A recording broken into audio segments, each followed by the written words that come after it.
I want to start off by asking you guys a question. That being, have you ever had someone show up in a way that completely threw you off, right? And maybe it wasn't necessarily bad, just unexpected or surprising. That is the story of Gus Swayze. Now, Gus Swayze is a super fan of the Tampa Bay Buccaneers. And during the offseason, he had the opportunity to take a tour of the Buccaneers team facilities with other super fans and season ticket holders.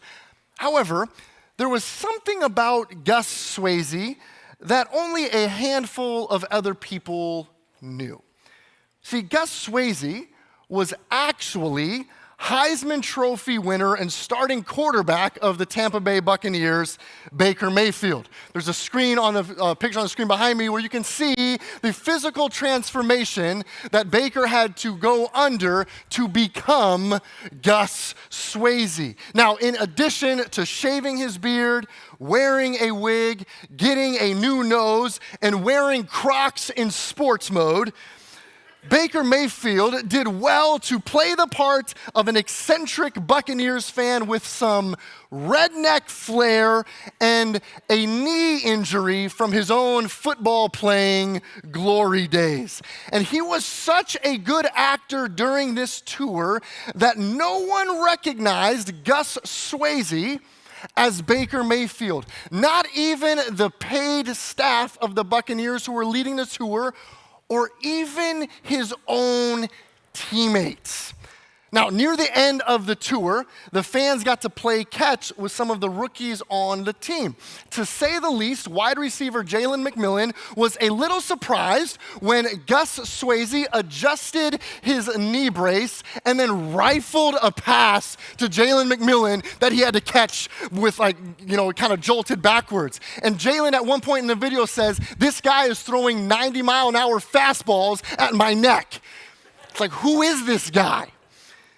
But it wasn't until Baker threw the ball over 50 yards to earn the entire tour group the grand prize of a signed football that he revealed his true identity. And to say the least, the fans, tour guides, and his own teammates were surprised to see him. Perhaps you haven't had a Gus Swayze type of experience, but I would imagine that there have been times where you were thrown off or surprised by someone. For whatever reason, they didn't meet your expectations. Maybe you were expecting someone to be uptight and rigid, but they were super relaxed and laid back.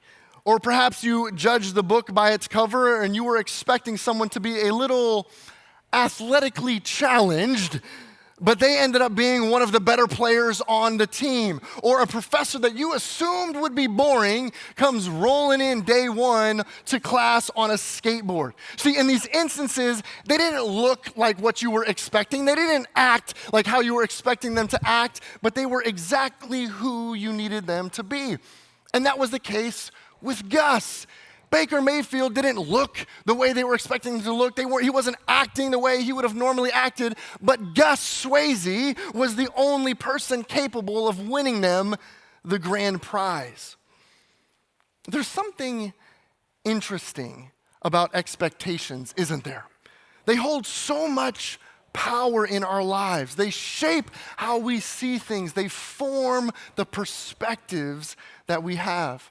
So much so that when someone doesn't meet our expectations, even if they're good expectations, our first instinct is to question them. And we begin to ask, well, wait a minute, is this really the person I was supposed to meet? Is this really who I'm supposed to be with? And we ask questions like that because they don't measure up to our expectations. And that's exactly what happens in the moment that we're about to look at this morning. Jesus rides into Jerusalem on the back of a donkey. But what's happening here is far bigger than a Palm Sunday parade. It's about this confrontation between expectations and reality.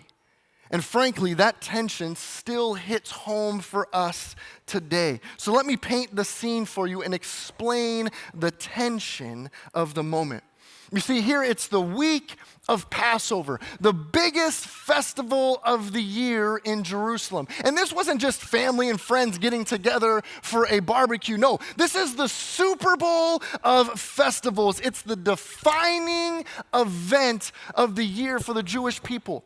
According to the Jewish historian Josephus, Jerusalem's population would explode during the festival from 80,000 people to over 2 million people in the city. People came from all over the Roman Empire. Every home and inn and rooftop in the city was packed. Campsites were popping up all over the hillsides. The streets were buzzing. There was music and singing and laughter and shopping and lambs.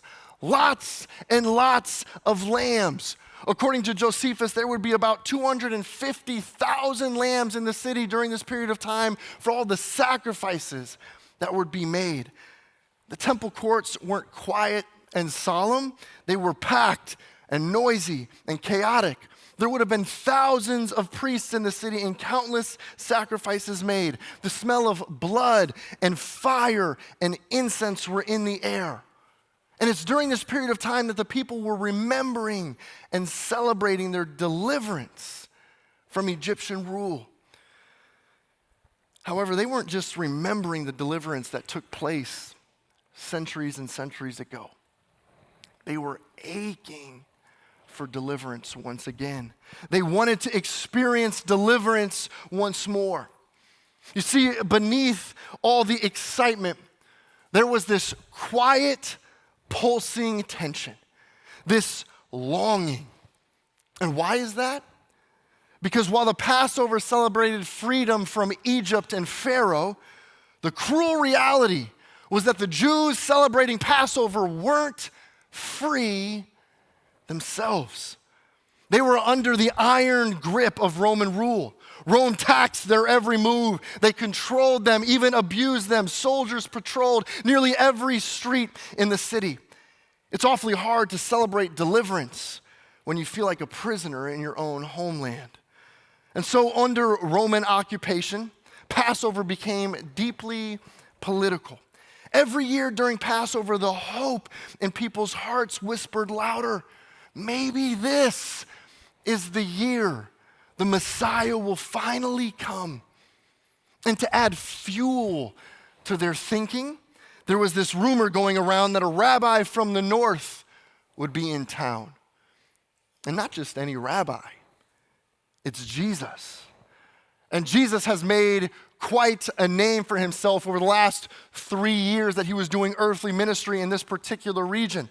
He's the miracle-working, demon-casting, crowd-feeding rabbi from Nazareth. He's the one who's healed the blind. He's the one who's fed thousands. He's the one who's raised the dead to life. He's the one who spoke and taught with authority, who challenged the religious leaders.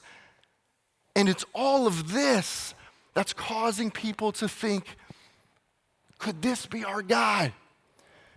Could this be the one who sets us free? Could this be our Gus Swayze? Not really, they weren't thinking that. So let's read what happens. Let's unpack this moment, starting in Matthew 21, verse 1.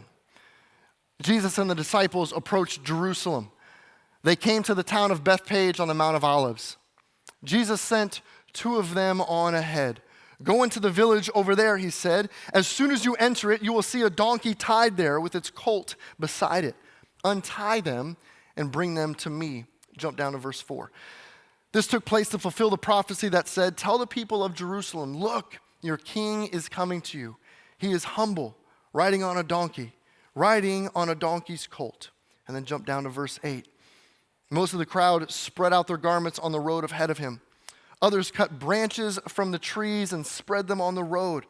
Jesus was in the center of the procession, and all the people around him were shouting, praise God for the Son of David. Blessings on the one who comes in the name of the Lord. Praise God in highest heaven. The entire city of Jerusalem was in an uproar as he entered. Who is this? they asked. The crowds replied, "It's Jesus, the prophet from Nazareth in Galilee." Now, I would imagine, since every author in the Gospels, Matthew, Mark, Luke, John, they all tell the story of the triumphal entry. And perhaps you're familiar with it, maybe not. But if you've read any of these accounts before, it's easy for us just to kind of breeze by the triumphal entry and be like, isn't that a cool parade? Wasn't that nice? Like that must have been a really neat spectacle to be a part of. Wasn't it cool how everybody was waving their palm branches and laying their coats all over the floor and shouting Hosanna? Like that must have been special. And then we just kind of blow past it, right? And move on. But it's so much more than that. It's so much deeper than that. You see, at the same time that Jesus was entering from the east to the Jerusalem through the Kidron Valley, the Roman governor, Pontius Pilate, was entering the city from the west. Every year during Passover, the Roman governor traveled from the seaport town of Caesarea and would march into the city with soldiers and banners, trumpets and war horses. It was a parade of power. It was a show of force. And why did the Romans feel it necessary to do that? Essentially, it's to send a message to the Jews. We still run this, right? This is our place. We are in control. Don't get any sort of ideas of insurrection of any kind, Messiah season or not. We're still in charge. And so you have two processions, a contrast of kingdoms. One from the west, a king of power and intimidation, and one from the east, a king of humility and peace. Now, if you're a first century Jew, this moment is electric. It's packed with meaning. You've heard your grandparents talk about the Messiah. You yourselves have read all the prophecies about the Messiah. You've been waiting your whole life for this king that's supposed to come and change everything. And so let's unpack some of the most significant elements of the triumphal entry. First, we want to talk about Jesus riding into Jerusalem on a donkey. He could have chosen anything. He could have ridden in on whatever he wanted. A horse, a chariot. He could have made an even more dramatic entrance like Aladdin riding into the city of Agrabah, right? He could have done it up real big. But he doesn't. He doesn't. Instead, he chooses a donkey. And that speaks volumes. Why? Because in Jewish culture, a donkey was a symbol of peace. Kings rode donkeys when they came in peace, not war. It also fulfilled the prophecy from Zechariah 9, verse 9, which says, "Look, your king is coming to you. He is righteous and victorious, yet he is humble, riding on a donkey." See, this wasn't an accident. It's not like Jesus was like, well, if a donkey's the only thing, I guess I'll ride that. Like, no. This is an intentional decision. Disciples, go, you'll find 2 donkeys there, bring them to me. I'm going to ride on one that has never been ridden. And why is this message that's so intentional, why is it so important? Because while Pontius Pilate was sending a message to the Jews, Jesus is sending a message of his own. He's essentially saying, I'm not here to crush Rome. I'm here to conquer sin. I'm not here to fight with swords. I'm here to lay down my life. The second element of the triumphal entry that we want to highlight is the crowds shouting, Hosanna, as Jesus made his way into the city. Now, when the crowds are shouting Hosanna, there's a lot going on for them. It meant far more for them than for us when we say that word or we sing that word as part of a worship song lyric. We use it as celebratory praise, like, yay, let's go, Jesus. But in the first century, it meant something much more. Hosanna comes from the Hebrew word Hoshianah, meaning save us now. And this is a direct quote from Psalm 118:25, a key part of the Hallel Psalms that are recited and sung during Passover. Verse 25 of Psalm 118 says, Lord, save us. Lord, grant us success. So the people who line the streets that day, they're not just praising God and worshiping God like we would when we say Hosanna. They're literally crying out for deliverance. It was this plea, this proclamation, Jesus, save us. Save us now. Set us free. We know our salvation is here. This is our moment. Everything is about to change. Save us. In fact, the people were very intentional about shouting Psalm 118 because they believed by quoting this particular passage and shouting Hosanna during Passover, it could usher in the Messiah. They believed that the Messiah would enter the temple and bring national salvation. The third element of the triumphal entry that we need to talk about is people waving palm branches. And again, this wasn't just, hey, go grab whatever's leafy around and join in, start waving it as a contribution to the celebratory atmosphere. No, this is a very intentional decision. This was a very purposeful act because palm branches were like Israel's flag, a symbol of Jewish nationalism and victory, freedom and resistance. They had been used in the Maccabean revolt about 200 years earlier when Judas Maccabees led the Jews to reclaim the temple. And when he entered Jerusalem, the people waved the palm branches to celebrate victory over foreign rulers. And during the revolts against Rome some years later after the triumphal entry, palm branches were printed on Jewish coins. This was their way of showing deep nationalism, their independence from Rome, and also their hope for deliverance and freedom. And so waving palms was like waving your nation's flag. It was a political statement. We want freedom. We want a king to save us, Messiah, rescue us, deliver us from Rome. They were shouting for salvation, but they didn't realize that the salvation Jesus was bringing wasn't from Rome. It was from sin. And the fourth element is the cloaks being laid down on the road. See, laying down a cloak was a sign of honor and submission and recognition. It was acknowledging someone as king. In 2 Kings chapter 9, verse 13, the people laid their cloaks down under Jehu when he was declared king of Israel. And cloaks were expensive. And in the dusty streets of Jerusalem, a cloak wasn't just clothing, it was your form of protection against the elements, your warmth, your status. And laying it down was essentially saying, you're more important than my comfort. You're more important than my status. I submit to your authority. See, Jesus' triumphal entry was packed with meaning. It was a coronation ceremony unlike any the world had ever seen. They were welcoming a king, but they didn't realize what kind of king he was. Because while the crowd is throwing a parade for the one who's supposed to overthrow Rome, Jesus is actually on his way to a cross. You see, he's a king who doesn't necessarily meet our expectations or play by our rules.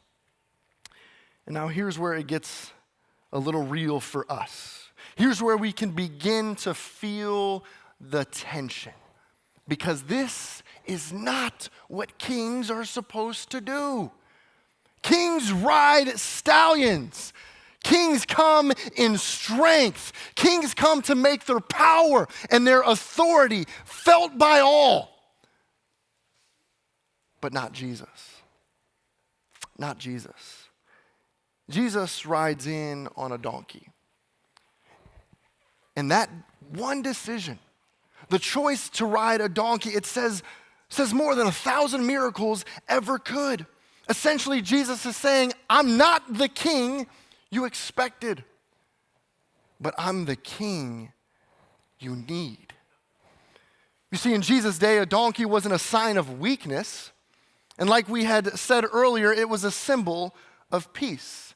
Conquering kings rode war horses. Peacemaking kings rode donkeys. And this was Jesus saying, I'm not coming to take Rome down with violence. I'm coming to take sin down with sacrifice. And that's where the discomfort begins. Not only for the Jews, but for us as well.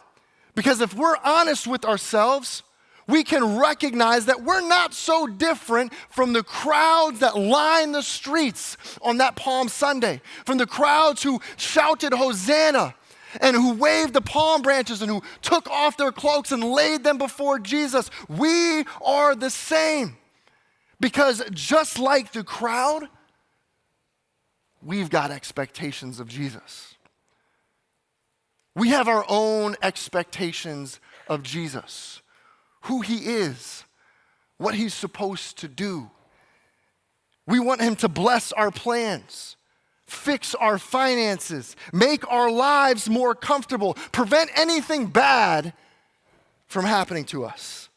We want the Jesus who rescues us from our pain, not so much the one who walks with us through pain. We want a king who takes us and puts us on a platform, who puts us on a pedestal, who gives us a voice and shines a spotlight on us. Not the Jesus who tells us to take up your cross daily. And unfortunately, when Jesus doesn't show up like we expected, we have this tendency to start asking questions like, is Jesus really the type of king I want to follow? Is this really the type of king that I'm going to devote my life to? And look, I get it. When we begin to analyze the triumphal entry, the whole thing, it looks kind of backwards. It looks off. It really doesn't make sense. A king with no army, a procession without power, a parade on the way to death. But as odd as it might sound, Jesus is doing exactly what he came to do. He's redefining what greatness looks like. He's rewriting the story of redemption. He's showing us that real power and real salvation doesn't come from taking over, but from laying down your life. And so what do we do when Jesus shows up differently than we hoped? What happens when Jesus doesn't meet our expectations? When he doesn't fix our marriage overnight? When the jobs don't open up? When healing doesn't come in the way we imagined? And here's what this moment, the triumphal entry, reminds us of. He's still the king. He's still the king. Even when the road is bumpy, even when you're tired of sitting on the donkey because it's slow and uncomfortable, he's still the king. Even when victory looks like a loss, he's still the king.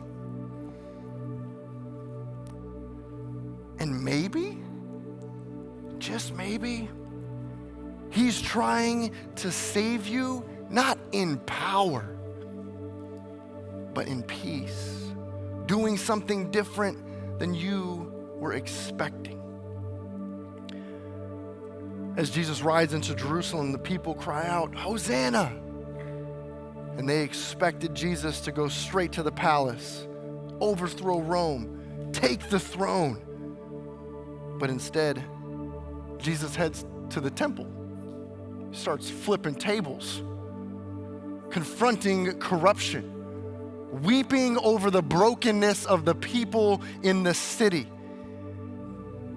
And within a few days, a few days, the same people who were shouting Hosanna are now crying out, crucify him.